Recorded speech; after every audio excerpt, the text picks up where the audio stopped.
Schedule na naman ulit ng buntis kaya sinamahan ko. Hinagapan namin para mauna sa pila. Alas 7 ng umaga, andito na kami. Kaso yung doktor alas 10 pa ang dating. Ramdam ko na ang gutom kaya bumili kami ni paring James ng siupaw. Di na kasi kami nakapag-almusal dahil sa kakamadali kaya babawiin na lang sa pag-uwi. Goods naman at di tinanghali, 11 pa lang tapos na yung check-up. Pagkatapos, diretso kami sa palengke at bibili ako ng lulutuin ko. Natagalan pa nga kami sa pag-ikot at nag-iisip pa ako kung ano ang masarap na lutuin. Nagtingin din kami sa prutasan, baka may chiko na dahil yun ang pinaglihin niya na di pa natikman hanggang ngayon. December pa daw kasi ang season ng chiko, kaya maghintay muna ako ng 2 buwan mahigit para matikman ng buntis. Pagkatapos ko bumili ng isda at gulay, bumili na din ako ng lechon baboy dahil nag-crave yung partner ko.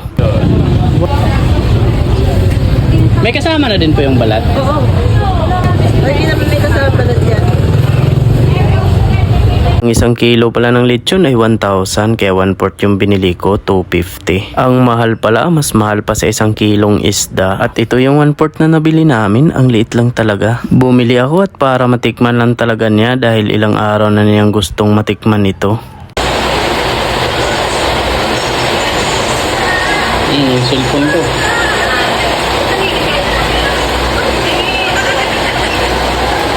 At yun lang. Salamat sa panonood. Bye-bye.